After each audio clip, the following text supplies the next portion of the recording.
Sergeant First Class Evan Geiger, French horn player with the United States Army Band Pershing Zone. And in this video, we'll be working on Rubank's Advanced Method for French Horn, Volume 2, page 52, number 25. First, I'll play through the Etude, and then we'll discuss it.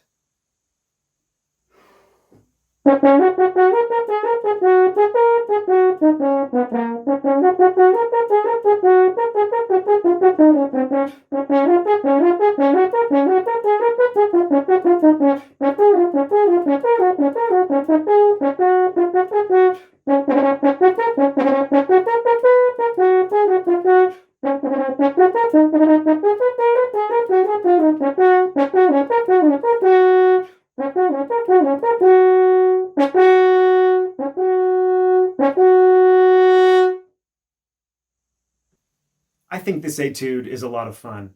I like playing fast stuff and working up fast stuff.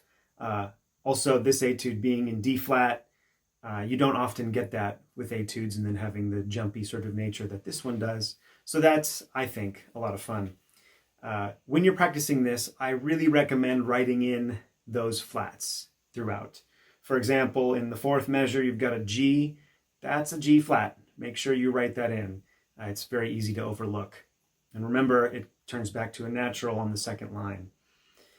The way to determine how fast you should take this is to figure out how fast you can play the end of that third line.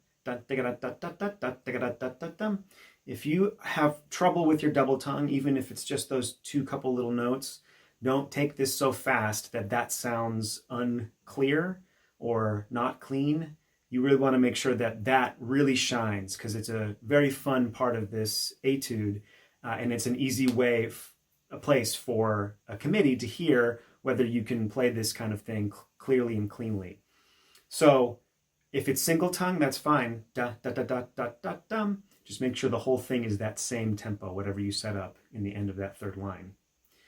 As for dynamics, it's pretty straightforward. Forte, mezzo forte, double forte. It really doesn't do a whole lot of jumping around there, but do make sure you try to make a dynamic change, even if just a slight one, between the first phrase and the second phrase, and then again, the repeating of the second phrase to the third phrase, sort of forte, mezzo forte, forte, mezzo forte. Make sure you make that difference. And then you can really accentuate the difference at the end when the composer finally writes double forte, down to mezzo forte, and back up to double forte. You can really do more with that. And then finally, to practice this, it leaps a lot, it jumps a lot, it's not easy. So practice it slurred. Practice it slurred, practice it slow.